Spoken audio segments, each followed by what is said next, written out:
Cecilia, bienvenida. Muchas gracias. Vamos a hablar hoy día de varias cosas que tienen que ver con educación superior y, ¿cómo se llama? Educación online y qué sé yo. Entonces, para eso primero vamos a entrar en el tema primero para que nos cuentes tú un poco en qué está la oficina, cómo se conjuga esta oficina con distintas cosas que ofrece la universidad. Bueno, la Oficina de Educación Online tiene varias líneas de trabajo.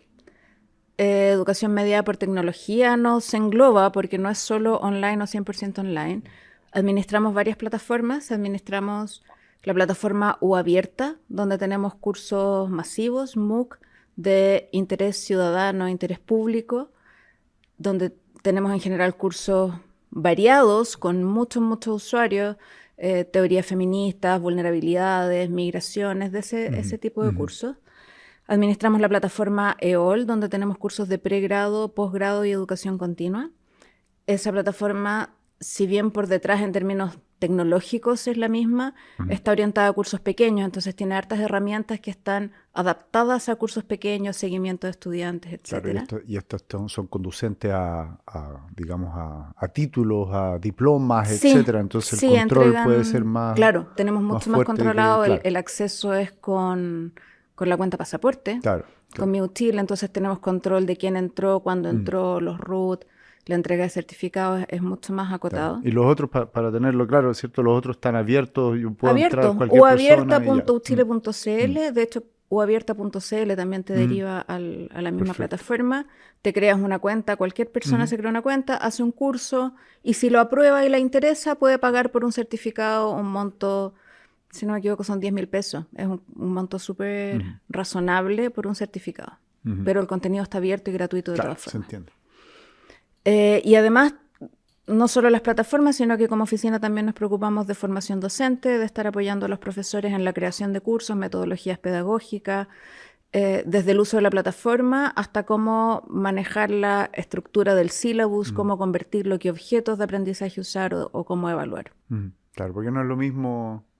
No es lo mismo. Es pasar de la tierra al agua, o al revés. No es lo mismo. No puedes agarrar un sílabus y hacer las clases presenciales por Zoom o hacer las clases presenciales por video. Por un lado, porque el estudiante no engancha de la misma forma.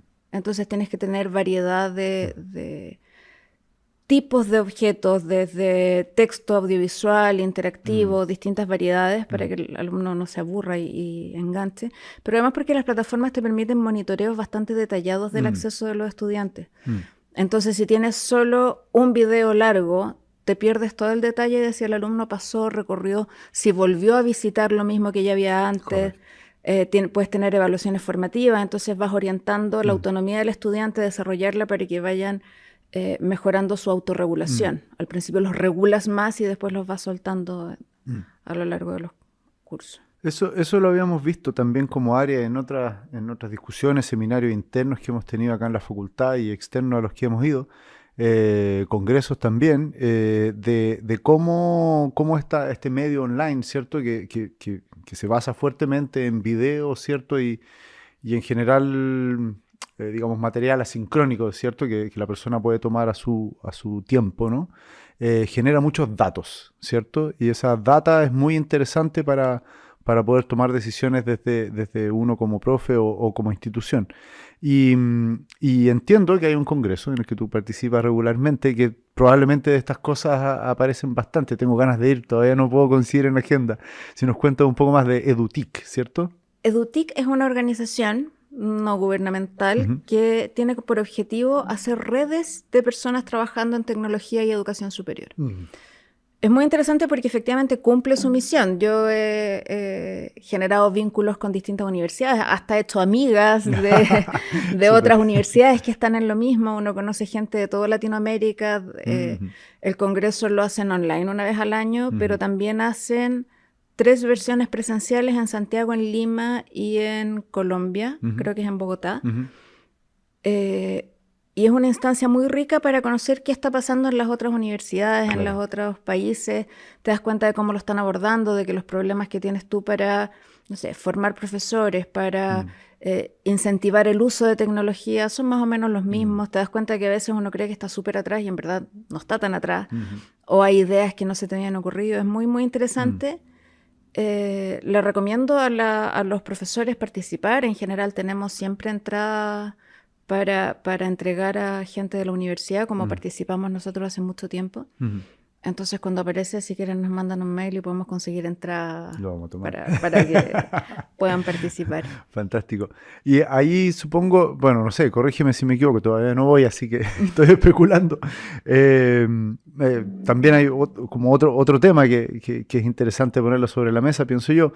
Una cosa son estas tecnologías, ¿no? Para la educación, que es como, entre comillas, en el aula, ¿cierto? Algo que un profesor, una profesora lleve ya sea al tiempo sincrónico que tiene con sus estudiantes o asincrónico, estoy hablando y tratando de abrir un poco más el tema a, por ejemplo, enviarle un puñado de videos que tienen que ver previo a la clase para en la clase ser algo más activo, o bien dentro de la clase ocupar una cosa como Kahoot, Mentimeter o cualquiera de estas aplicaciones de participación no verbal, digamos, para abstraer el concepto, a cuestiones que es un gran tema y otras cosas que son de nivel más institucional, ¿no? Que acá me refiero a cuestiones que es como para realizar la misión de la universidad en otros temas. Vamos a hablar en esta serie de capítulos de cuestiones que tienen que ver con los procesos estudiantiles o los procesos de, qué sé yo, toma de ramos, qué sé yo, que no era obvio que se hiciera desde la comodidad de tu casa a la hora que tú quisieras, como es hoy día. Pero también a cosas como las que nos contabas de U Abierta, que por supuesto que las universidades como la nuestra pública, ¿cierto?, tienen un interés por llegar al público general. Entonces, en tu trayectoria, digamos, ¿cómo has visto que esto ha ido facilitando en esos dos aspectos, ¿cierto? En esta parte de lo interno, entre comillas, en la sala de clase y esto de realizar ciertos objetivos institucionales. Bueno, la tecnología ha ido permeando progresivamente todas las aristas, desde la parte administrativa y de gestión curricular, es algo que en particular en BOTCHEF está avanzando desde hace mucho tiempo, desde el horario mático por ahí por el 2000 algo en adelante, hasta convertirse en UCursos y UCampus, que es ahora con un SIS, Student Information System, que funciona muy bien. Toda la gestión curricular, notas, actas, toma de ramos. La verdad es que es un software impecable para eso. Ha sido una tremenda herramienta tecnológica. Pero también la tecnología ha ido permeando la docencia misma y la pedagogía misma. Por una parte, el 2016, 2015, por ahí, nos abrimos al mundo de los cursos masivos con el proyecto Bicentenario y la creación de U Abierta. Que ya no era solo tener tecnología para la operación de la universidad, sino contribuir directamente a la misión de difusión del conocimiento. Dentro de la docencia, investigación y vinculación con el medio, correcto, la parte de vinculación con el medio es un tremendo apoyo a los cursos masivos. Y desde el 2000, no recuerdo bien el año, 2015 o 2016, empezó fuerte U Abierta ya a apoyar la misión de la universidad, y en términos de docencia la tecnología también ha ido permeando progresivamente. La pandemia nos obligó a tener cursos completamente online donde tuvimos que resolver con lo que teníamos, pero también nos mostró que el uso de tecnologías para apoyar el trabajo de los estudiantes, aún en cursos presenciales, era sumamente provechoso para los estudiantes. Y ahí nos dimos cuenta también con el tiempo que entregarles los contenidos antes o entregarles las clases grabadas era súper bueno, pero si además eso lo podemos estructurar en una secuencia de aprendizaje donde les vamos dando cierta estructura, con timing, con evaluaciones intermedias, donde ellos mismos vayan viendo si entendieron o no y puedan revisitar temas anteriores, era muy provechoso. Entonces eso nos lleva ya a complementar UCampus, UCursos, que tiene una gestión de todo lo administrativo, de toda la información del estudiante, con una cosa ya mucho más específica, pedagógica, que es la secuencia de aprendizaje. Claro. Y ahí tenemos la tecnología, y lo interesante es cómo apoyamos a los profesores para que lo usen de la mejor manera posible, porque los ayuda a ellos también a ordenar la clase, a asegurar que los estudiantes puedan revisar el material antes. Sí. Dentro de las metodologías siempre está, hace mucho tiempo, en el uso de metodologías activas, el aula invertida. Es algo que se ha tratado de incentivar su uso en muchas ocasiones y desde muchos niveles, y herramientas como la plataforma EOL, o como Moodle, o como Canvas, o como otras plataformas de ese estilo, ayudan a que efectivamente tengas una aula invertida porque les entregas el contenido y los guías en qué hacer antes de la clase. Esa guía es algo que, si no tienes el apoyo tecnológico, finalmente resulta en que los alumnos 5 minutos antes de la clase miran el material así en diagonal, ven los videos en 2x y llegan a la clase.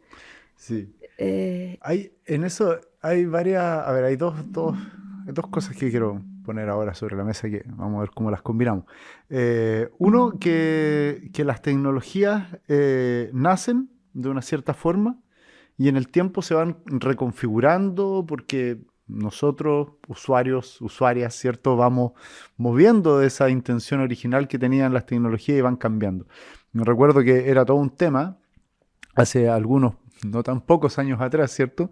Cuando MIT liberó todos sus cursos y fue todo un tema para las escuelas de ingeniería, ciencias, ¿cierto? Como la nuestra. Bueno, si nuestros estudiantes van a venir a clase y tienen al profesor de MIT número 1 y qué sé yo, es que van a venir a verme a mí. Y lo segundo es que, es que es distinta la configuración o cómo se usan entre el pregrado, el posgrado y los cursos de formación continua, ¿cierto? Los postítulos, los diplomados que tenemos acá, los cursos para profesionales, es diferente el uso, ¿cierto? Entonces, en esto, como quisiera que entremos como a comentar un poco, a armar este mapa, ¿no? Que pregrado, posgrado, postítulo, cuáles son las diferencias y cómo el uso de videos o estas aulas invertidas se han ido reinterpretando en el tiempo en cualquiera de estos estadios, digamos. Voy a partir con el primer punto sobre las clases abiertas y la disponibilidad de información. Cuando se abrieron los MOOCs, por ahí por el 2014, 15, empezó todo el boom de los MOOC, el MIT, edX, Coursera. La premisa que había en ese minuto era que iban a democratizar el conocimiento. Cualquier persona en cualquier parte del mundo iba a poder acceder a cursos de las mejores universidades del mundo, gratuitos, iba a poder tener sus certificados, iba a poder tener grados incluso. Y lo que se vio al poco tiempo, que de hecho hubo una ola por ahí, yo creo que por el 2018-19, en la literatura que decía los MOOC se murieron, no sirvieron y todo. Porque claro, si uno miraba justamente ese aspecto, que era democratizar el conocimiento para que cualquier persona pudiera optar, al ver las estadísticas resultaba que los que tomaban los cursos y terminaban los cursos eran gente que ya era graduada o gente que ya tenía estudios previos. Entonces no se cumplió la premisa de que todo el mundo iba a poder acceder. Sin embargo, siguen teniendo miles de millones de usuarios, pero el foco es distinto. El foco es perfeccionamiento, el foco es adquirir nuevas competencias más allá de la formación inicial que tengan las personas. Es un poco más. Es un poco más. Ese inicial. ¿Por qué pasa? Uno podría tener varias hipótesis ahí, porque alguien que ya pasó por una educación formal tiene mayor autorregulación, por ejemplo. Sí. Uno podría esperar que alguien que ya terminó una carrera de 4 años, 5 años, tenga la autorregulación suficiente como para empezar un programa y terminarlo. Correcto. Es una posibilidad. Personalmente he hecho varios cursos que he terminado, pero he hecho varios cursos que tampoco nunca terminé y llegué hasta la mitad, así que tampoco es como que los estudios aseguren que vas a terminar un curso. Claro, exacto. Aparte que, paréntesis, los números son unas cosas impresionantes en este sentido, o sea, son decenas de miles de inscritos, 1% de retención, cosas que no caben. 3% en general termina y paga un certificado y termina. Más mejorar las estadísticas de Coursera. En U abierta nosotros tenemos una finalización de más de un 20%, wow. pero los que compran el certificado al final son como un 5%. Vale. Lo que es interesante, mucha gente termina el curso, aprueba el curso, pero no compra el certificado porque lo que le interesaba era el conocimiento. Claro. Es algo que para nosotros es súper interesante. En términos de suma y resta de números, no mucho porque tenemos que financiar, ¿no? Pero en términos de misión, sí, estamos entregando conocimiento gratuito que a la gente le interesa y termina los cursos. Es un fenómeno interesante. Pero más allá de eso, de a quién llegaron los cursos y de que la información está disponible y que por qué alguien tendría que tomar un curso en la Chile si lo puede tomar en el MIT o en donde sea, yo creo que el gran punto ahí es cuál es el rol del docente. Los docentes, cuando apareció la pandemia, las clases estaban grabadas, los profesores no querían dejar sus clases grabadas porque si no, ¿para qué voy a estar yo? Yo creo que ahora el profesor es más importante que antes incluso porque el conocimiento está en videos. Incluso si tú te metes a YouTube, hay profesores de universidades que tienen todas sus clases en una lista de reproducción. Pero el rol del profesor es otro. El rol del profesor es acompañar, es guiar. Hoy día estuvimos en la inauguración de la Semana de la Docencia. Lo abrió la rectora con un discurso muy interesante sobre cómo la educación tenía que ser centrada en el estudiante, inclusiva, y teníamos que hacernos cargo de las experiencias previas de los estudiantes, de cuáles eran sus intereses y cómo la educación que entregábamos era pertinente a esos estudiantes. Eso es algo que una lista de reproducción de videos no te va a dar, sin duda. Claro. Entonces lo que estamos viendo ahora es que el rol del profesor es distinto. El profesor ahora es un facilitador.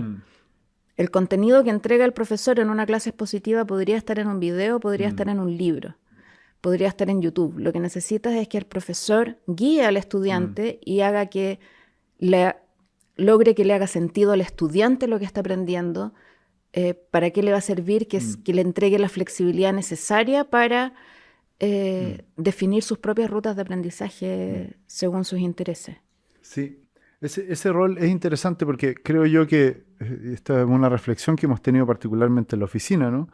Que no es muy distinto a lo que vivíamos antes del desborde tecnológico, ¿cierto? Que era la bibliografía. Todo curso tenía una bibliografía, ¿cierto? Y esa bibliografía no era simple de navegarla. Eran, no sé, si eran 4 o 5 libros, eran 4 o 5 libros. No un par de páginas, eran un conjunto de unas 500 páginas que uno tenía sobre la mesa. Y había que decidir por dónde uno partir y qué sé yo, para poder llegar a tener el conocimiento suficiente, habilidades para resolver problemas de matemática y física, que era lo que más dolor de cabeza nos daba en ese entonces.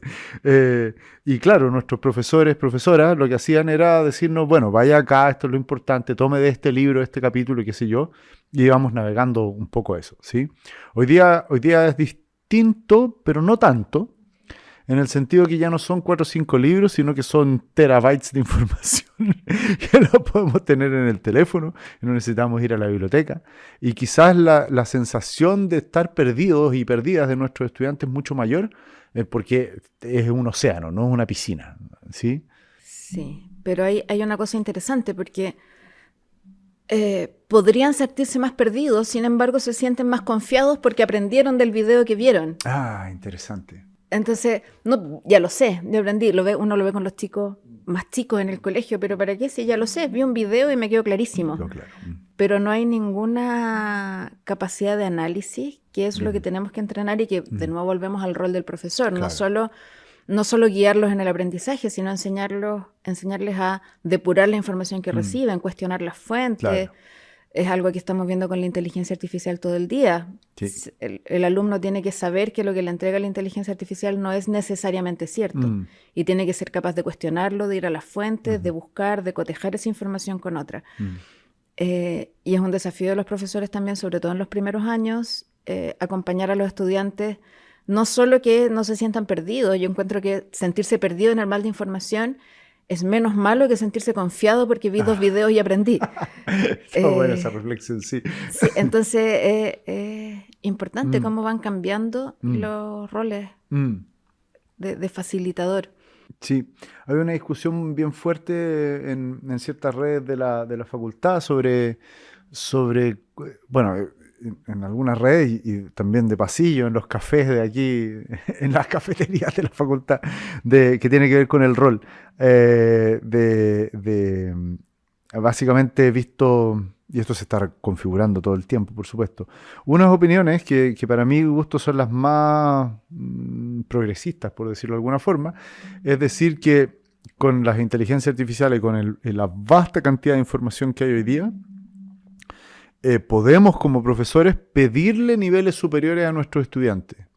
Entonces es un poco, por eso digo un poco progresista, porque es decir, como no te voy a evaluar ni te voy a pedir jamás que tú sepas algo de memoria o reconozcas entre tal o cual, sino que te voy a pedir algo complejo, que armes una solución, que te cuestiones no sé qué, pero es una apuesta grande porque son habilidades superiores, digamos, son cosas digamos, que cuesta más formar, que es más difícil que obtengan buenos resultados. Entonces, esa es una arista, no sé, ¿de qué team eres tú, Cecilia? Yo adscribo eso, ¿Sí? adscribo eso.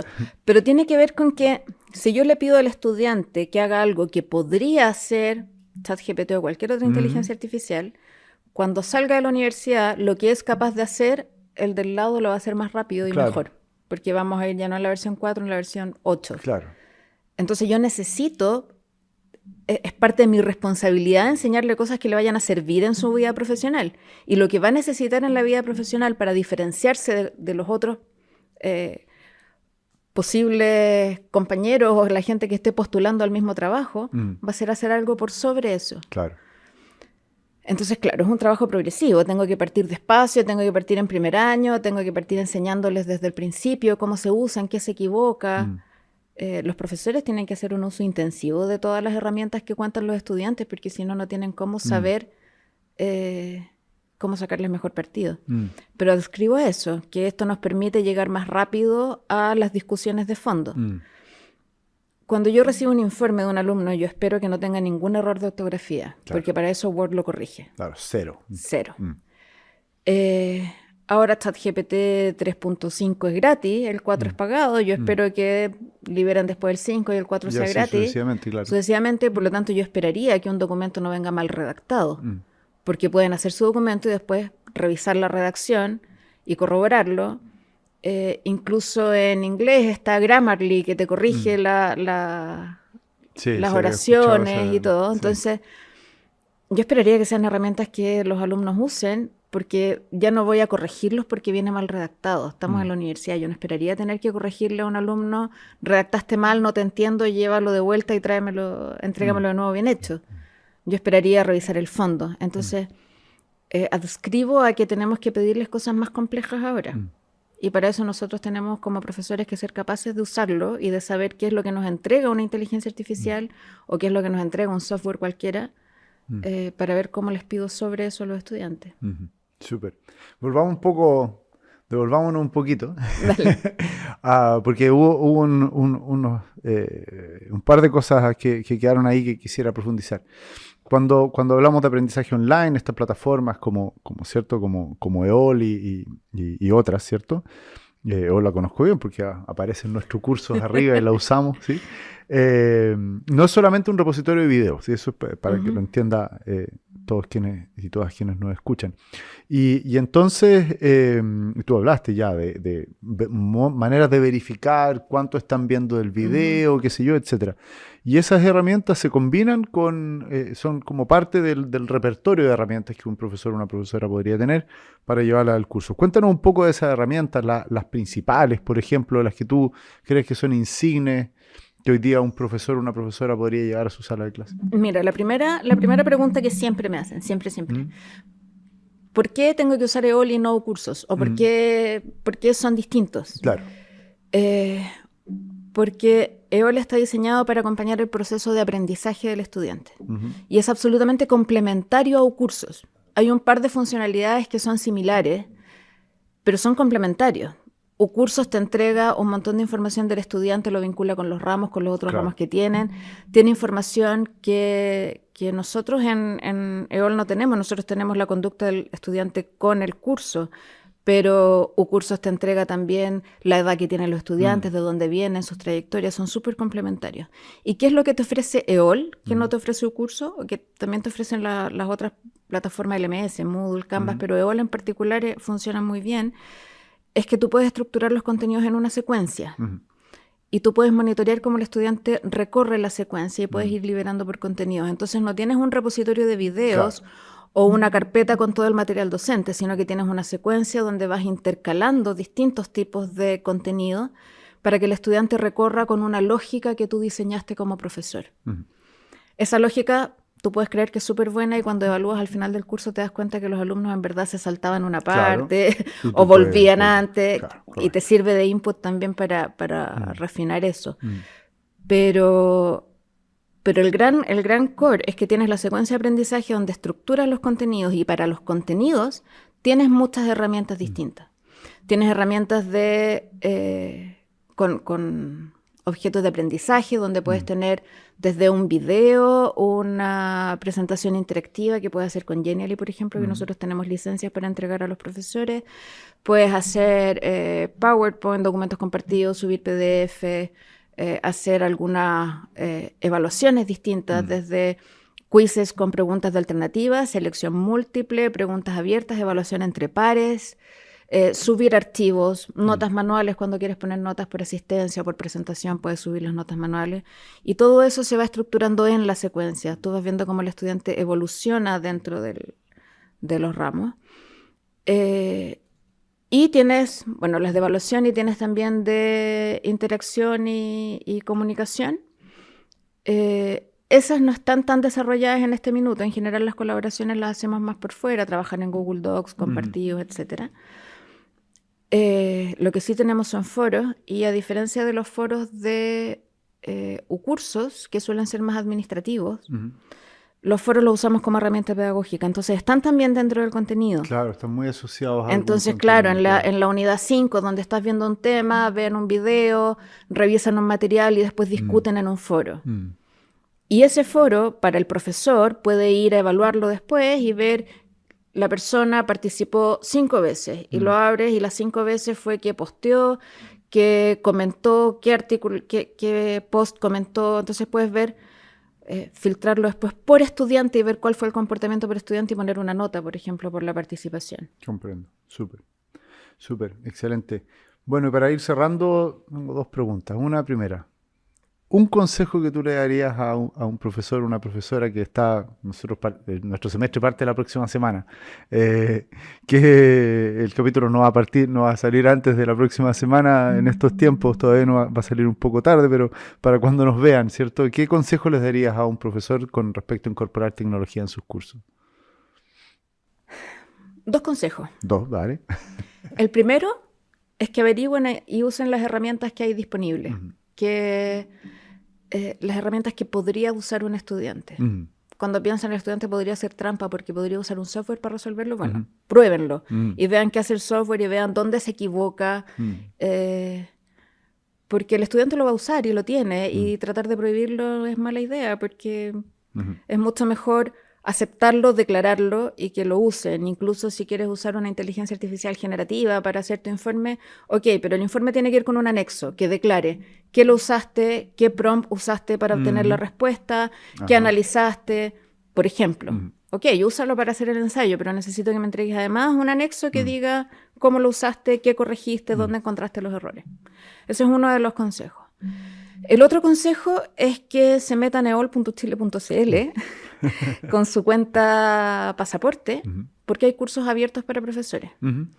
Tienen que inscribirse en un formulario y después lo agregamos porque verificamos que sean profesores efectivamente. Por eso, de la universidad. De la universidad. Verificamos que sean profesores de la universidad. ¿Personas de fuera de la universidad? No. No, y cualquier persona puede tener cuenta pasaporte, en general exalumno y todo, entonces... Entonces lo tenemos para profesores, por eso verificamos que sean, le preguntamos de qué facultad son y todo. Vale. Y ahí hay cursos como Conociendo EOL, hay uno que se llama Entornos Virtuales, es un microcurso.